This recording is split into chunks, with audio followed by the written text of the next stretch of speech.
Most entrepreneurs want to scale, but few are ready for what it actually takes. Today on the Search Bar, we're digging into what it really means to grow your business with structure, profit, and purpose. I'm your host, Eric Ritter, and joining me today is a good friend of mine, Chris Martinez, the CEO and founder of Bloom, a company helping marketing agencies eliminate chaos and grow profitability. Chris built Bloom from scratch to millions in revenue and has nationally been recognized with a Stevie Award for Minority-Owned Business of the Year. Chris, thank you so much for joining today. Great intro. Thanks so much for having me. Yeah. So you're the author of 4 books, which is already intimidating enough to me. Not only that, the latest one, Facts Not Feelings, hits home because it really helps people scale their businesses, right? Because it's not just about scaling, it's about resilience. So I know you have a personal tragedy to industry recognition. You've turned every challenge that you faced into an opportunity to help others grow. So really looking forward to getting into the conversation. And if you're listening today, make sure you stick around to the end for Chris's Scaling Success Checklist, which is his proven system to help you take your agency to the next level.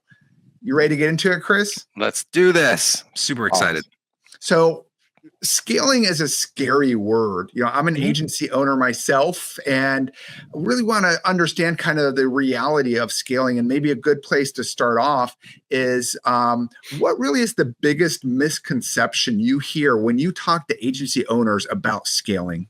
That's a great question. I don't think that anybody has ever asked me that question before.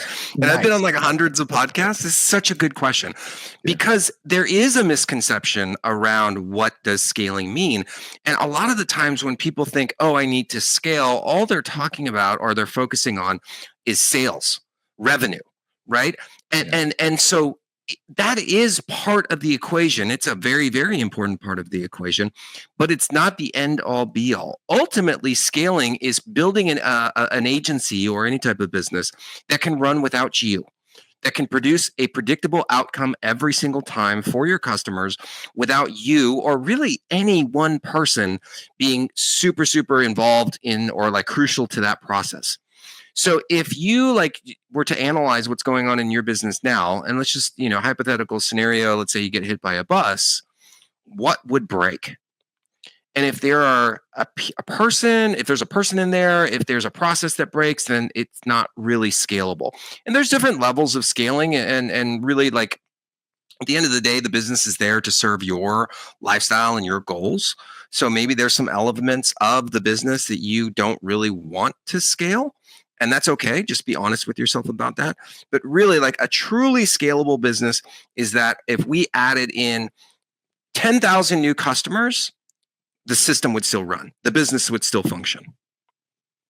No, and that's fantastic, Chris. And first of all, I'm little tap on my shoulder here. I'm proud that I came up with a question that you hadn't had before, just to kick things off here. Yeah, good work, which is awesome. Yeah, thank you. And so it is scary when you talk about bringing in people, right? Or kind of growing the business.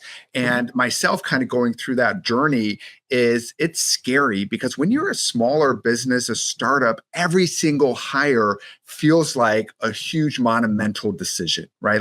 Every single hire is huge. And sure, it gets easier over time because you're bringing in more people. But do you have any tips for people that, similar to myself, kind of almost it feels like jumping over your own shadow when you're trying to hire someone and you feel really intimidated there? 100%. So let me just frame this by saying, I did not grow up in an entrepreneurial family, or I didn't grow up around people who were running big companies before. I kind of had to figure this all out on my own. And so as you're growing your business, there are different levels of people that you need to bring in based on where you're at. So if let's just use a very simple example. If you're starting out and, you're bootstrapping the business, meaning that you basically have to bring in your own revenue to pay for everything.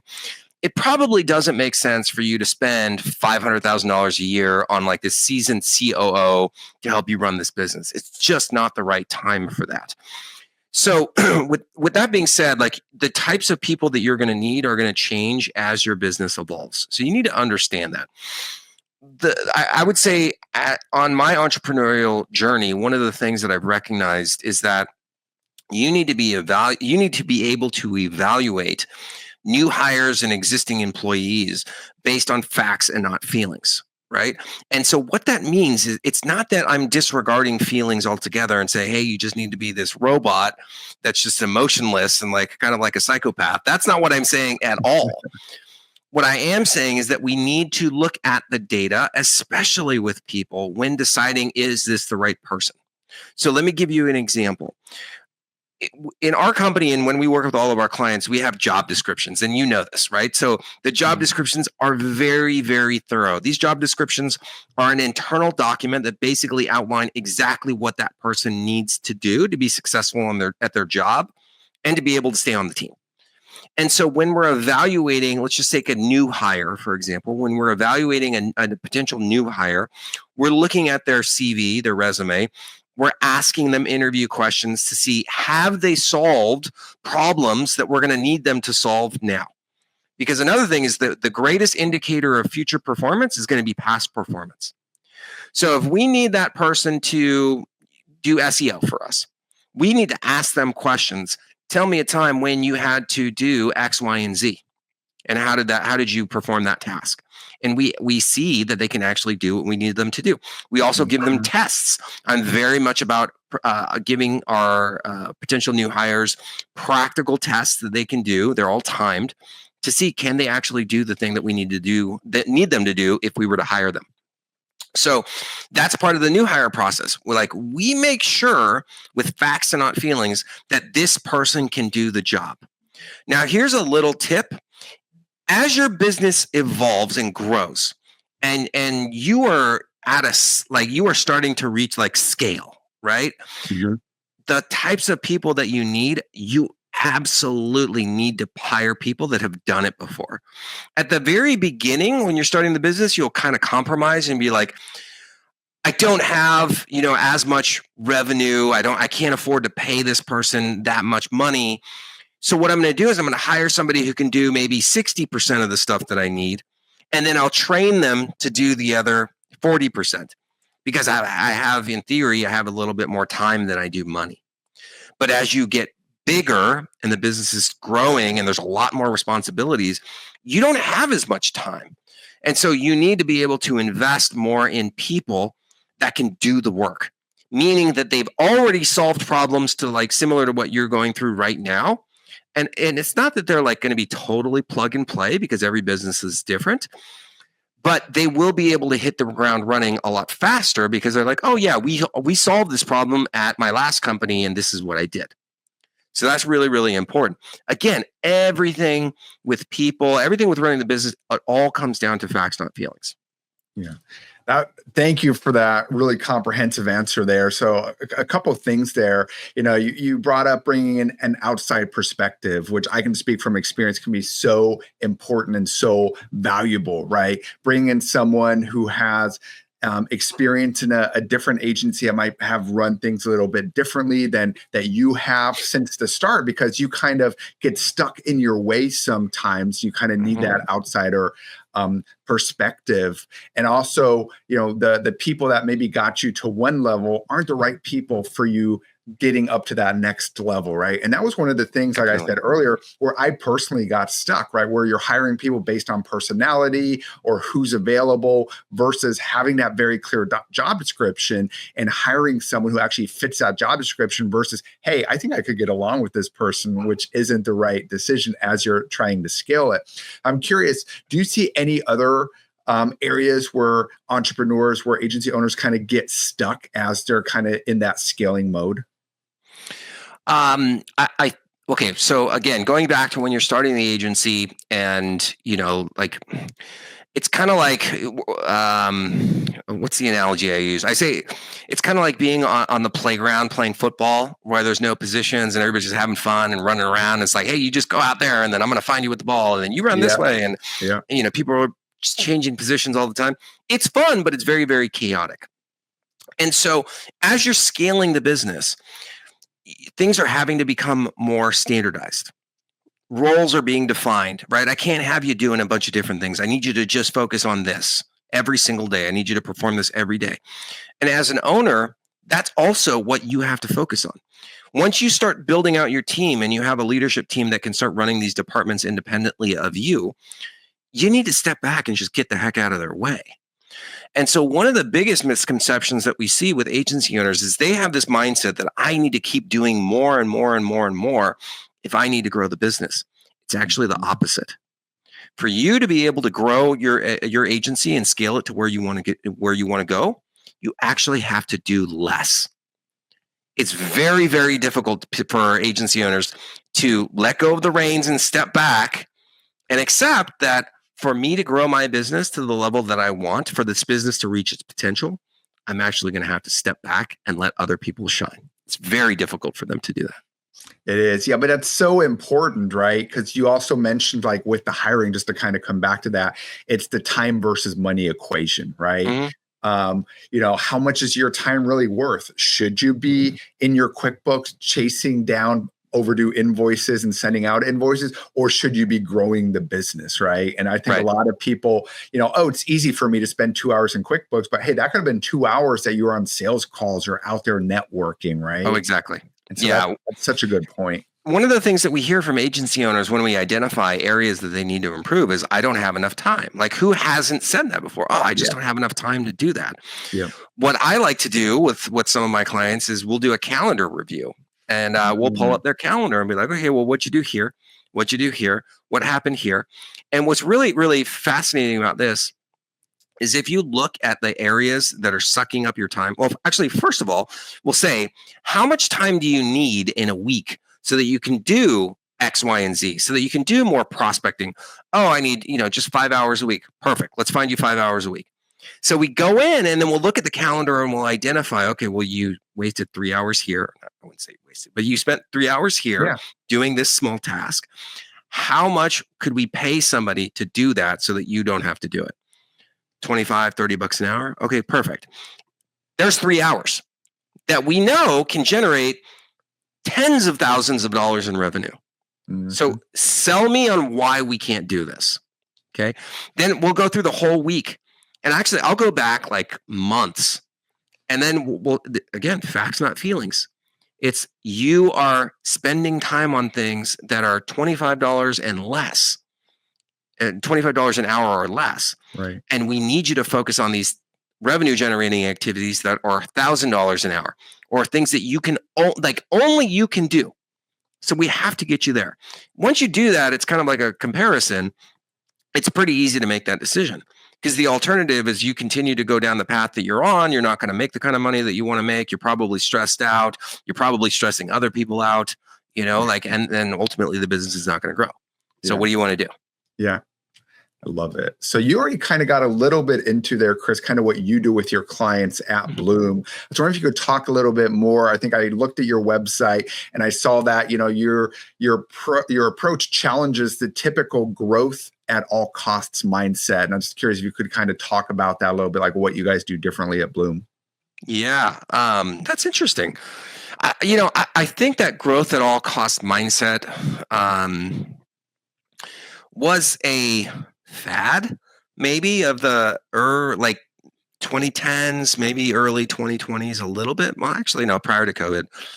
Really, that 2010s period is when people were like, move fast and break stuff. Like, I think that's something that Mark Zuckerberg said back in the day, and everybody's like, yeah, that's what we're going to do. I think I had that poster on my wall probably in 2010, quite honestly. Yeah. It really ignores the consequences. And to an extent, that makes sense. Like, we do need to move stuff. Move fast. We do need to experiment. We do need to be okay with risk and failure. That's ultimately what they're trying to say. Don't be afraid to fail. But where that got a little bit twisted is that you forgot about the people that can be negatively impacted if you make dumb decisions. Yeah. Right. And that includes yourself.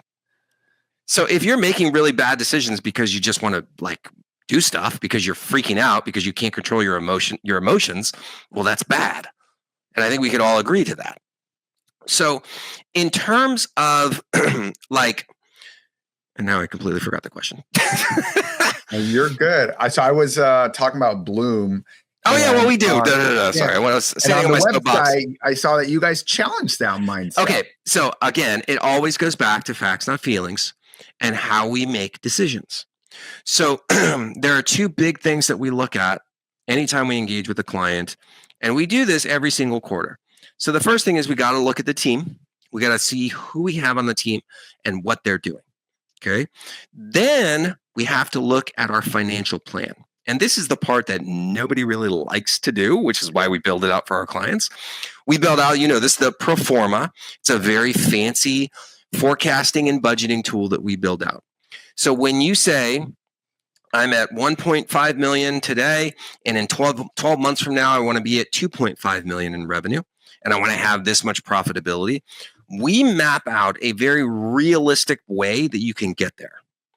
And also, if you say, hey, I want to be at 1.5 and I want to be at 11 in 12 months, then we're going to look at that and we're going to say, okay, so for that to happen, this is what you need to do. You need to sell this many units a month or bring on this many new clients.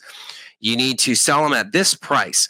You need to invest this much in marketing and advertising to generate the leads that are going to allow you to bring on these new customers. Walk me through how you're going to do that. Well, I can't really do that. Okay, let's be a little bit more realistic. Let's just not be like crazy and try and break stuff. Let's actually come up with a plan that you're going to stick to. And actually, what happens when you do that is the team members that are supporting you, that are believing in you, when they see that you have a realistic plan, they get more excited. It's one thing to say, hey, we're going to be this $1 billion company one day. It's another thing to say, we're going to be a $1 billion company in 15 years, and this is exactly how we're going to do it. And then people will be like, okay, wow, they actually have a plan. Like, this shit's going to get done. That's real leadership there, right? Exactly. Yeah.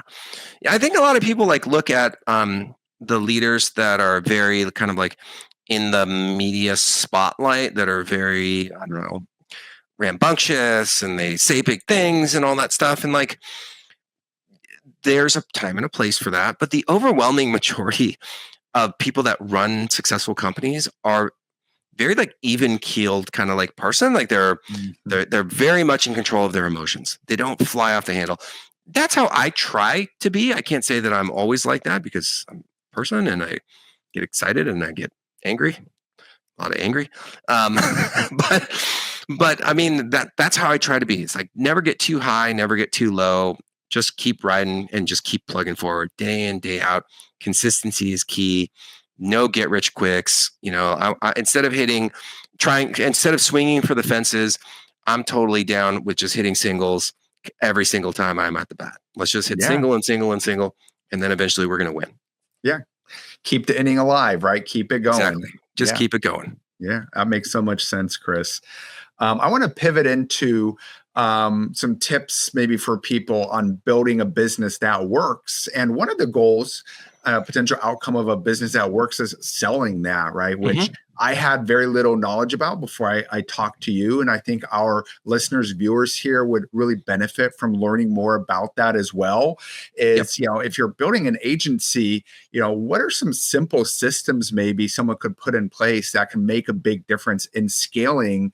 And then a follow-up question is, I want to get to that selling of the business as well. Why is that important there? Perfect. Okay. So do you mind if I take the selling question first? No, of course not. Okay, yeah, cool. Let's start there. Because to me, this is kind of like an easy one. You are working your ass off to build this business, and one day you're not going to want to do it anymore. Or here's the other big thing that's a little bit scary and morbid. You're going to die. All of us are going to die. Okay. My dad died when I was 26, almost 27. He died 3 days before I turned 27. He was not an entrepreneur, but that happened out of nowhere. He got cancer. He was dead within a month. Okay. So that's the reality. Yeah. It's brutal. It's one of the most difficult things that all of us will ever go through, is seeing our loved ones die. Yeah. You're going to die. And so when you build a business, if that worst case scenario happens, don't we want to have our business set up in a way that our loved ones who are still here can sell that asset and make some money and make the transition to you being gone a little bit easier? That's an opportunity that we have. I think it's an obligation that we have to the people that we care about, so that we build this business so that it is an asset and it's not some nightmare that your family members are going to have to invest dozens of hours cleaning up later on down the line, right? So if nothing else, build the business in a way so that it can be sold, so that it's not going to be a pain in the ass for somebody else if you happen to die. Okay, you have a responsibility to do that. The more happy, fun reason to sell the business is that we're working our asses off all the time. Like I don't know any entrepreneurs that are building a business that aren't working at least like 50, 60 hours a week. And it doesn't feel like work because we love doing it. But I guarantee you one day you're going to be like, I've had enough. I'm ready to move on. We're helping an agency to sell right now. They've been doing it for almost 20 years. They've built an amazing business, very, very scalable, very, very profitable. And they just decided, hey, it's time. Like our youngest son's about to go away to college. We're going to be empty nesters. Let's move on to the next adventure with a lot more money in our pocket, by the way. So that's the reason why I think that you should sell. When it comes to, let's reverse engineer, when it comes to selling the business, ultimately, first and foremost, it's got to be profitable. It has to generate profit every single month. So most likely, and this is especially true in the marketing agency world, and it's true in every business, but I know marketing agencies way better. You are going to get a valuation, meaning somebody's going to say your company's worth X number based on a multiple of your EBITDA. Earnings before interest, taxes, depreciation, and amortization. I am a sociology major, so this is not very easy for me, right? If I can do this, anybody can do this. Whatever is left over after paying all the expenses, including your salary, whatever's left over before we pay taxes, that's what they're going to give you a multiple of. So if your EBITDA happens to be $500,000, they're going to give you a valuation, depending on who it is. It could be as low as $1 million. It could be as high as maybe 1.5, maybe 2 million. So think about that. Your agency might be doing $7 million in revenue, but if it only has 500,000 in EBITDA, then you're only going to get 1.5 at best, maybe 2 million at best, right? So it's really important that you think about that, because if you know that the value of your company is going to be based on the EBITDA, then you'll probably be putting more emphasis on growing that number. And here's another thing. They're going to go back 3 years of financials, sometimes 4 or 5, and they're going to look at these trends because they're trying to determine if this is a healthy business that's going to be successful when this owner eventually is gone, because they're not going to keep you around forever and you don't want to work for them forever. Right. So it always comes back to the numbers. So you have to have good financials. The second thing is the team. So you have to have a team that's going to be able to run the business in your absence. When you sell the business, they're going to bring you on for a few months to help with the transition. It'll vary depending on what you agree to in your contract with them. But eventually, you're going to be gone. And it's probably because you want to be gone. You want to be able to enjoy selling this big asset and go take a vacation, go take the family to Europe for a month or do whatever. You've earned it. Go do that. The company that's going to buy you is going to look and make sure that this business can still continue to run when you're completely out of the picture. Yeah. So that's where you're going to have the right leadership team in place that can run their departments, that knows their KPIs, that can hit all their goals every single month. All of those things. It's challenging, right? And you as a leader right now, you're probably going to have to improve your skills of holding people accountable and giving them realistic goals and all that fun stuff. But it's really, really important. You have to have the team to be able to run the company without you. For marketing agencies specifically, the one big thing that not enough people focus on is your own product. And for a marketing agency, our job, really, really simplified, is to help our clients to make more money. That's it. Yeah. They come to you and they want to make more money. They want to make more money. Yeah. Everybody that comes to you, whether you're selling them a website or SEO or ads or straight up lead gen or LinkedIn or email, whatever, it does not matter. Your clients are coming to you and they're giving you $2,000, $3,000, $4,000, $10,000 a month because they need that money to generate more money. That's all it comes down to. And it's not just clicks to the website or opt-in form, submissions or email replies. They're looking at how many clients they're converting and turning into money. That's it. So it's very, very important to you, or for you, from a scaling standpoint, that your product, whatever that is, or whatever combination of deliverables you have, that your product is making your clients money. It's very, very important. And we see this all the time because the buyer is going to ask you for the churn rate. They're going to look at your monthly churn every single month. And trust me, they're going to look at everything. They're going to look at every client that you have, every client that you've lost, every client that's paying you, everything. So when we're looking at the churn rate, if the churn rate is too high, we're going to be like, why is that? Aren't you making your clients money? You're not making your clients money. That's very interesting. Let's look at the product itself. Oh, okay. So I can see that there's all these problems. Guess what? Your valuation now goes down or they walk. Yep. So the effectiveness of your product in an agency is so unbelievably important. And I would also say that a lot of your lead generation problems that you're having or your revenue generation problems that you're having actually stem from the product. When I see a marketing agency and they're like, man, I just need more leads. Okay, tell me about your product. Tell me about your churn rate. Oh, your churn rate's 10, 15% a month. Wow, that's really, really high. It's three times higher than what it should be. Why is that happening? What's going on with this guy? We just did this review with a client the other day. Like, what's going on with this? Well, this is what happened. That was a fluke. What happened with this person? Well, this is what happened. There's a lot of flukes here. Like, It seems like 50% of these clients have flukes. Yeah. Eventually becomes a pattern. Yeah. I think we got to, accept the reality that our product needs a lot of improvement. Let's focus there. Stop trying to generate more leads, fix your product, help your clients make more money.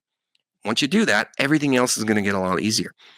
Like if you can consistently help your clients to make more money, they will tell all of their friends and you'll have more business than you know what to do with. Yeah. So focus back on that.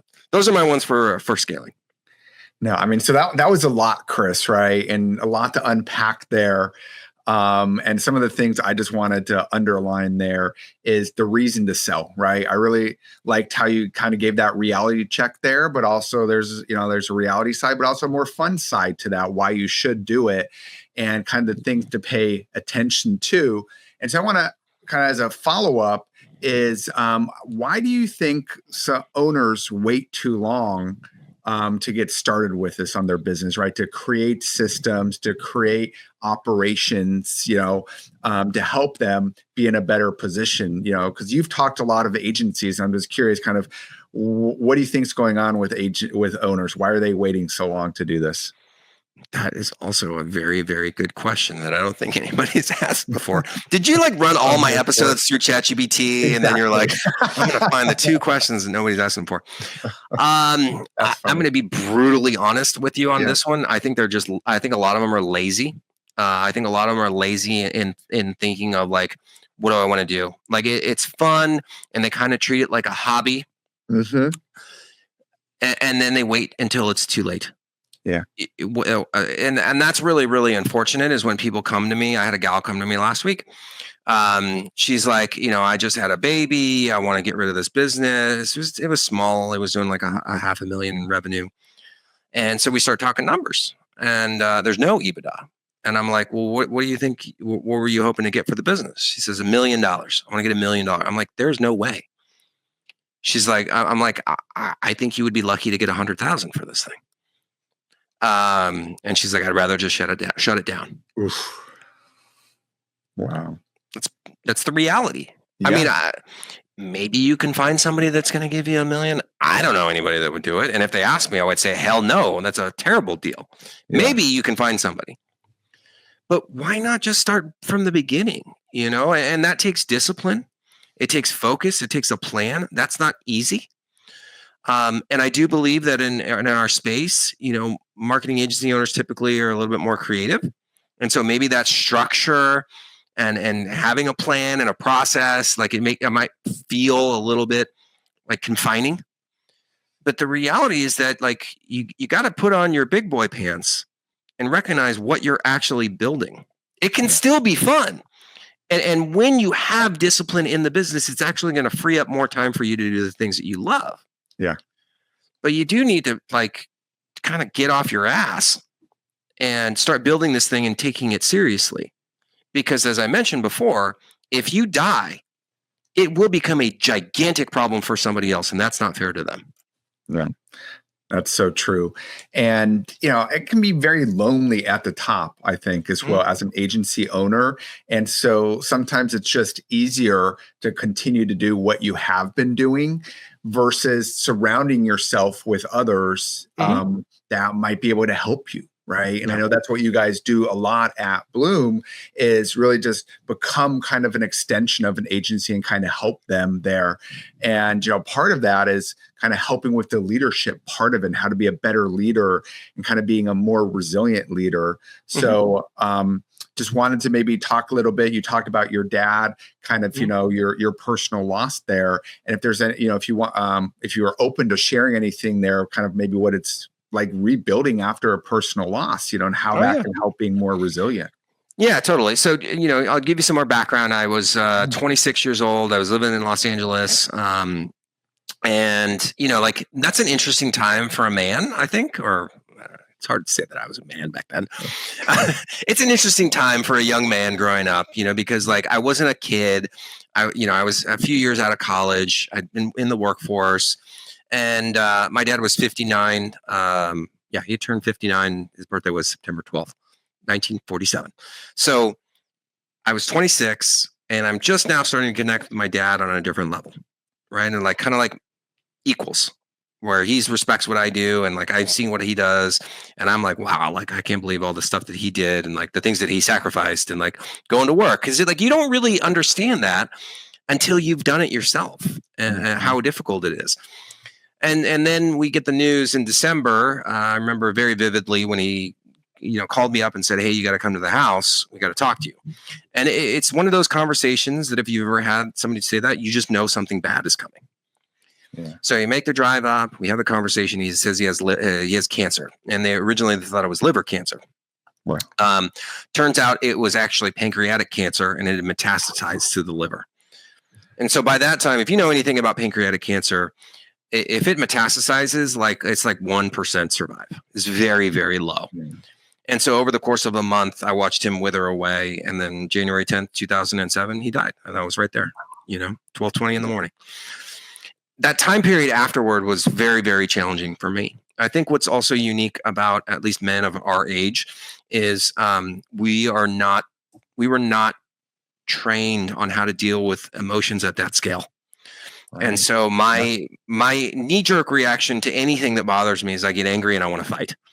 And so I was just angry the whole time, and to the point where I was like alienating myself from people, and like nobody wanted to be around me because I was a freaking asshole the whole time, because I didn't know how to deal with all this shit that was going on in my head. Right. Yeah. And so, fast forward 2 years. Oh, I started a business as well. So a few months after my dad died, I decided I would have this great idea and I would start a soccer magazine. I didn't know anything about publishing. This is me being young and dumb and like thinking I can do anything. And I made every mistake that you could possibly make. So let's fast forward about 18 months, 2 years. The magazine goes under. I'm flat broke. I have no money in my bank account. I'm being sued because I owed people money. I'm so miserable. I'm like suicidal. Right? I'm truly suicidal, where I didn't know if I wanted to live anymore.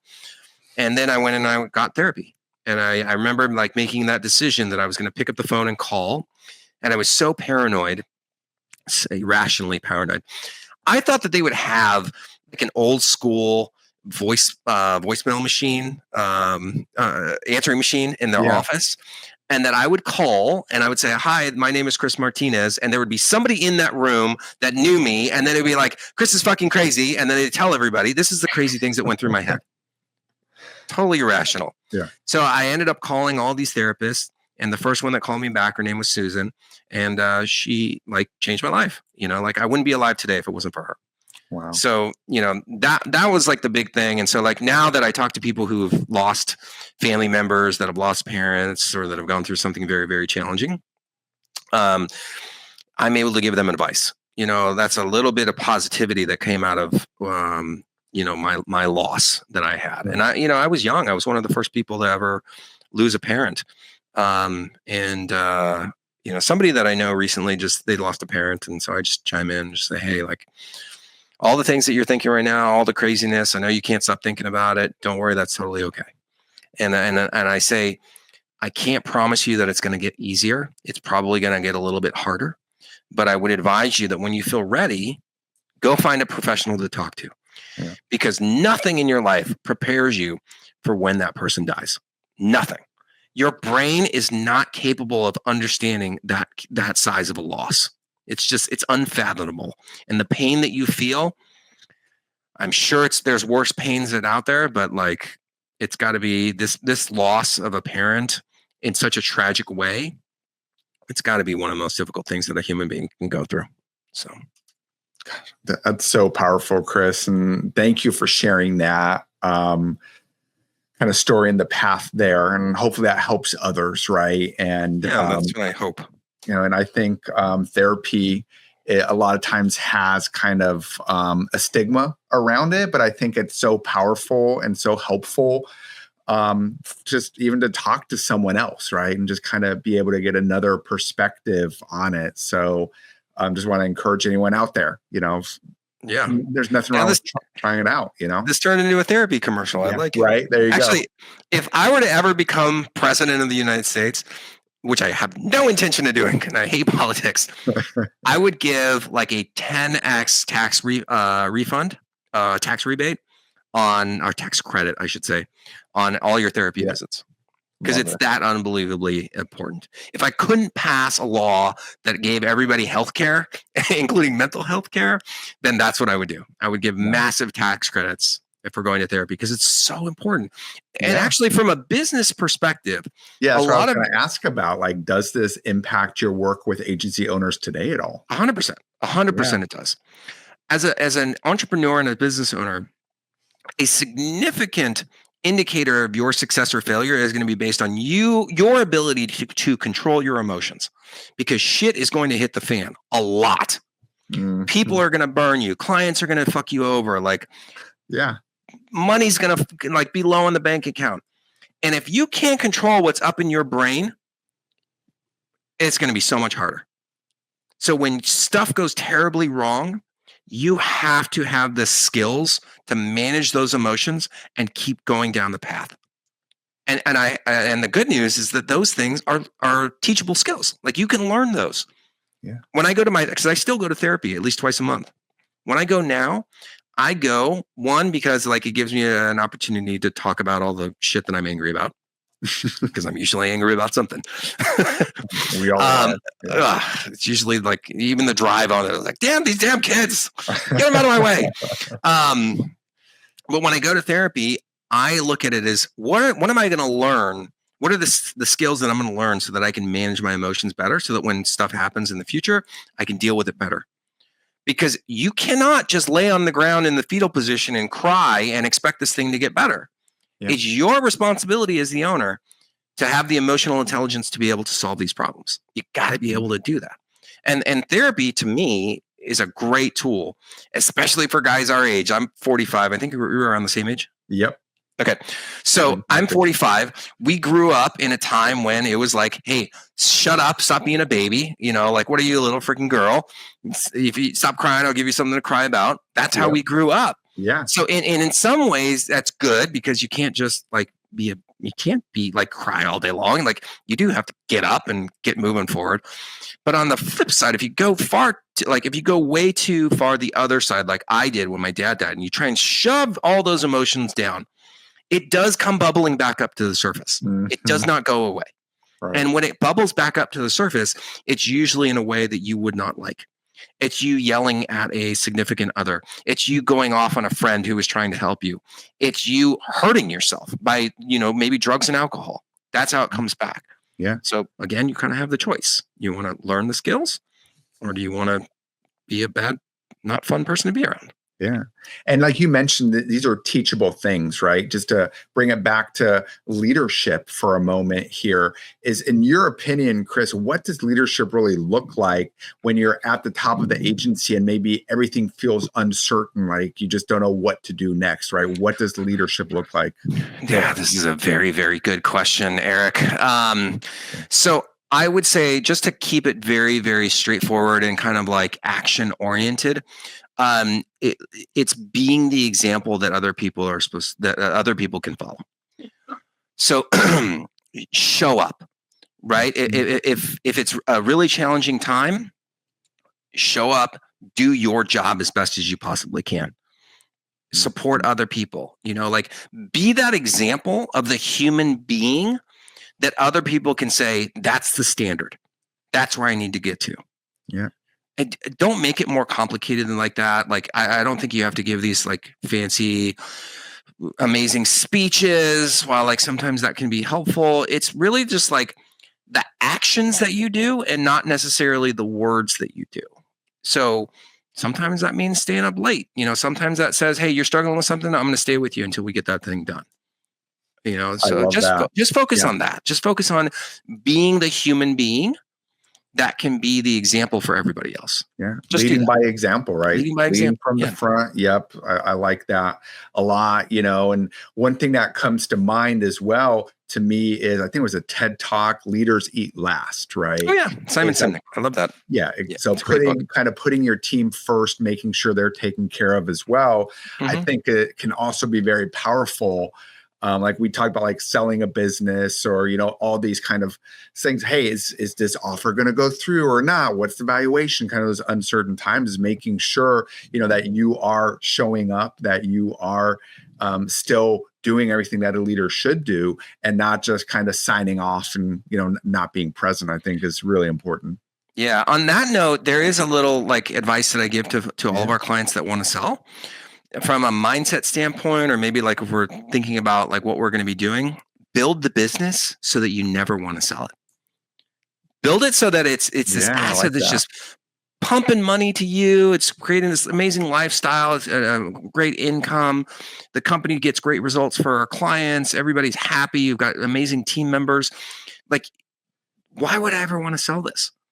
Build that company, because the reality is that when you do that, that's when somebody's going to come and make you a crazy, stupid offer, because they know that the only way that I'm going to be able to take this business off of Eric's hands is I'm going to have to give him a 10x multiple or a 12x multiple. Yeah. And it's money that you literally just cannot say no to.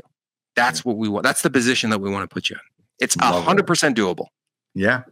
Well, let's talk about how to get there, Chris. You ready to talk about your checklist? Let's do it, man. All right, guys. So if you guys haven't been paying attention yet, now is the time to do it, right? Because this is the really important part of the podcast where we're going to break down Chris's 5-step agency scaling checklist. Really, those are the essentials every owner needs to grow with clarity and not chaos. And what's really cool is you can actually go over to scalingchecklist.com, and we'll put it in the show notes and everywhere else so you guys can see what that URL is. And you can download it for free over there. Yeah, so it's basically a culmination of a bunch of tools that we've created and checklists that we've created that have helped our clients to grow and scale and eventually exit. I'm going to put this into, it's like a bundle, basically. It's a bundle PDF that we're going to put together for you. So you can go to scalingchecklist.com and download it 100% for free. You just get it, and use it. And then if you have any questions, you can hit me up on Instagram or Facebook or something. Just ask me a question. Awesome. Oh, well, thank you, Chris. So let's get into them with the 5 different steps here. And we kind of alluded to them throughout the podcast and talked about it, but really want to just condense it down here, the 5 most important steps. And one of them is nailing your offer, right? Knowing what you sell and who it's for, right? That's as simple as it is. Yeah, absolutely. So you want to make sure that we have a clear target customer. If you're a marketing agency, by the way, like this should be very easy for you because of things that we do for our clients. Now, with that being said, I know that marketing agency owners are often the cobbler's son has no shoes. So I get it. But like we have to have a very clear audience. What are we selling them? And again, the big thing is like, can we get them results, right? So a big part of the offer is tied to the product. So we want to make sure that that's dialed in as well. Yeah. And so just real quick on a side note there, Chris, something that I see a lot and even myself I struggle with is the products being so bespoke, right? And ad hoc that like everything just becomes a one-off. And I think that's a big part of kind of nailing that offer is that that it's a more of, and I'm not going to say it's a universal fit, but it's for your clients that it solves that problem for them on a repeatable basis without you having to come up with a brand new solution every single time. Yeah, this is not easy, by the way. Like this takes time, and you know, like you have to test it, and eventually you figure it out. But once you figure it out, that's when you can truly start to scale. So it's totally worth it, in my opinion. Love it. So number 2 is price for profits, right? So there's always, the ongoing debate like, hey, you're buying my time, so it's this many hours. I'm going to charge you 10 hours for this. Or, hey, I'm going to charge you per deliverable, right? And really what it comes down to is you want to make sure that whatever you've priced it is that you're making money, right? Yep. Yeah. So when you're doing your pricing, a lot of times people will look at their competitors and they'll be like, well, this person's charging 2,500, so I'm going to come at 2,000. Yes. And you might get lucky, but that is absolutely not the right strategy. Because you don't know what's going on with that company. They might be charging $2,500 and losing $1,000 every single month. Yeah. So that could be a recipe for disaster for you. What you need to do is you need to look at what it is that you're going to offer, what's our cost of fulfillment, and then what's going to be our profitability. That has to go into pricing out your products. Yeah. And so like, that's a big piece that nobody ever talks about. In fact, I know an agency coach who teaches people like have an offer at 1,000 and then 1,500 and then 2,500. And he teaches this to a lot of people. And the unfortunate reality is that a lot of his clients that are using this strategy, they're selling a lot. They are also flat broke because they don't understand the gross margin. You have to be profitable on your pricing. There's just no other way. Yeah.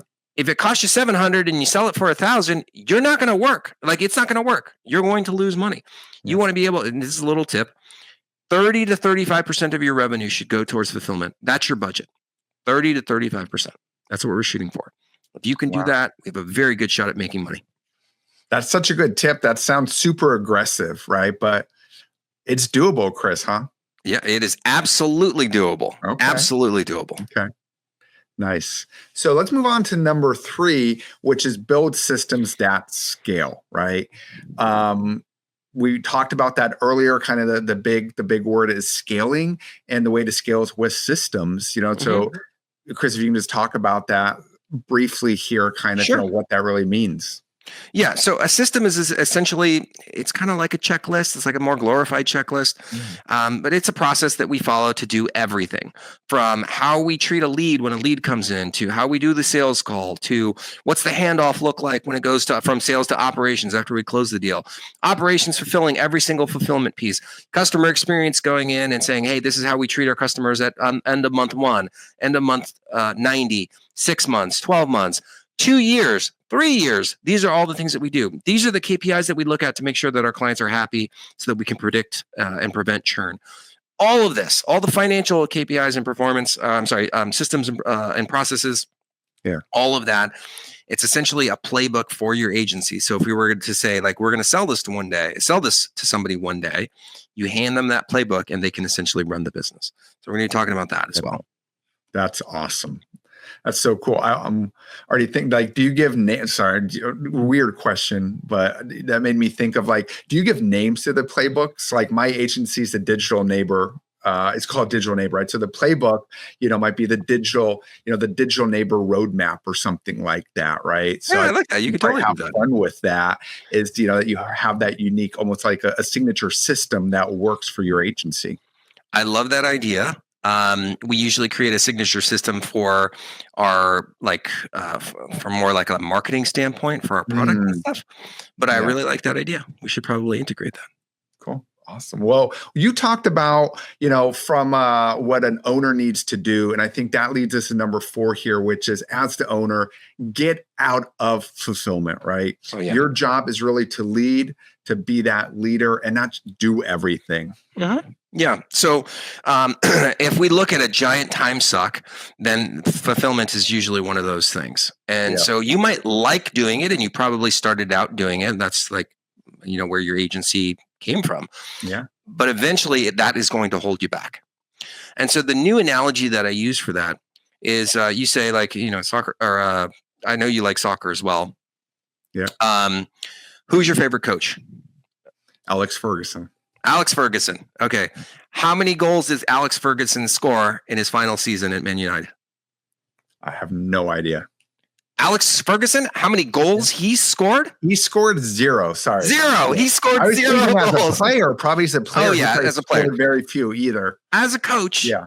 Alex didn't score any goals. Nope. And I would argue that there's not a single coach at the professional level that has scored any points, any goals, no matter what they've not done it. Why is that? It's not their job. We got to get you out of fulfillment. Let the team do the work. You have bigger things to worry about. I love it. That's such a great analogy. That's for any sport, right? Bill Belichick, how many touchdowns has he thrown, right? Yeah, exactly. I've asked that to people, and then their minds explode. Right. Yeah. No, I love that, Chris. Like, oh man, I'm not doing it right, am I? Like, yeah, that's what I'm trying to tell you. Yeah. Slap them around a little bit. That's right. Reinvention. You're reinventing yourself. Yes, at one point you were a player. Yeah. Now it's time for you to be the coach. And then eventually it's time for you to be in the owner's box. That's where you're ultimately going. Yeah. So instead of get out of fulfillment, we should call it get off the field. Get off the field. Yeah. Get into in soccer, they kind of stand on the field. They're on the sidelines, but they're still on the field. Get off the pitch. No, it's still on the pitch. All right. We'll move to number 5. All right. Number 5 is know your numbers, right? So admittedly, I was horrible at this, and this is something that was the most eye-opening to me, right? Just even understanding what is profit, right? Tracking that, tracking client drop-off, why are they dropping off, understanding lifetime value, right? You mentioned EBITDA. I can't even pronounce it. See? EBITDA. EBITDA. You'll get there. That's how much I don't even know about it, right? And those are important things to know, is kind of knowing those numbers, because it's going to be very eye-opening, and that's what allows you to grow. Can I ask you a question, Eric? Do you like puzzles and solving problems? Yes, I do. Yeah. So what if we changed our the way that we looked at our numbers, and we said these numbers are going to allow us to solve all these puzzles and problems? Does that sound appealing to you? It does, yeah. Okay. That's really what it is. Like all these numbers and these fancy terms, it's not that fucking difficult. Old white guys created these terms to keep people like us in the dark. It's really not that complicated. Yeah. So, but at the same time, you got to know your numbers. They say this all the time. If you don't know your numbers, you don't know your business. So, if you have a system to get the data, get these numbers every single month, you will be able to make better decisions, and your business is going to grow. And that truly is the big piece of knowing your numbers, is you have to have a system in place so that you can get the data. And then from there, it's actually not that hard to teach you how to interpret the data and then decide, okay, this is what we got to do next. Awesome. And I think it's all 5 of these are equally important. Just make sure, if you guys want to learn more about what Chris does, you can download it again for free over at scalingchecklist.com. And then, Chris, as we start wrapping up here, I also know that you do something called Agency Freedom Live. Can you share kind of what that is? Yeah, absolutely. And you're going to be there in June. So it's a big event that we do. It's a live event. It's going to be in San Diego again. It's June 26th through the 28th. And Agency Freedom Live, this is kind of like our next variation of the event. We kind of change it up every single time. But this one that we're doing in June is special because it's the first time in history that we're doing an event, and I think that anybody's ever done an event like this, where we're showing you exactly what you need to do to grow an agency that you can sell for $10 million or more. And we have speakers that have done it and or are doing it. We have people that are speaking that have bought and sold agencies. We have people that are growing their own agencies. It's like the lineup is insane. So if you want to go and learn from people that are actually doing it right now, then you have to come to this event. And the other really like fun part about our events is it's very like workshop style. So like sometimes when you go to an event and you have, people that are just kind of lecturing at you forever, and then you're sitting there and you're like trying to take notes and like falling asleep on your falling asleep after lunch, especially. Yeah. This is not that type of event. This is a workshop style. So like throughout the whole event, and I instruct this to every speaker, you have to have them working on stuff. So you'll be solving problems, creating ideas, like planning, networking with other people the entire time. So it's very, very interactive. And it's a smaller event. We only have about 100 people that'll be coming. So lots of time that you can spend asking questions and meeting other folks. And then we do have a VIP ticket, which I would highly invite you to do if you can do that. It includes lunches every day. And at the lunches, there'll be the speakers. So you'll be able to network with and ask questions to the speakers. Yeah. So really cool. Yeah. Well, I'm looking forward to seeing the Margaritaville. Absolutely. In San Diego. It's in the gas lamp in San Diego. It's super fun. What is it called? The Gaslight District, right? Gas lamp. Okay. Yeah. We have a Gaslight District in Tampa. That's why cool. I said that. Yeah. So very cool district there in San Diego. Looking forward to it. And if you can't make this one, how often do you do this? So June and December. So we're doing it in June. And then if you can't make this one, you can make the one in December. Try and come to the one in June. I mean, they're all awesome. Yeah. Like our events are really, really special. And I forgot to do this. Just go to the landing page. It's www.agencyfreedomlive.com. That's where you can go get more info. And then, of course, grab your tickets. Nice. And we'll put all that in the show notes for the agencyfreedomlive.com, for the skillingchecklist.com, because there's so much great content today. I think this was probably one of my favorite episodes yet, Chris. Thank you so much for being on. You really talked about that growth and what it looks like, and kind of gave great analogies and putting pictures in people's heads that it is possible as an agency owner to scale and to grow. And if you think that it helped you as well, go ahead and share it with a fellow agency owner as well. Make sure you're checking out Chris. He has his own podcast as well, Operation Agency Freedom. His website is bloompartners.io, so you can get plugged into his work and connect with him there. And since I am the SEO sommelier, you guys know I love talking about SEO, but I also love talking about wine. So every episode gets paired with a different wine. So for today, I'm pouring something that really has bold leadership vibes, and it's from Chris's home state of California. It's going to be a Cabernet Sauvignon from Napa Valley. Really recommend that because just like a great agency, like I said, it's bold, it's widely understood, and it has serious leadership vibes. So go ahead and grab a glass, take a breath, scale the right way, and pour some Cabernet Sauvignon. Thank you everyone for joining today, and cheers.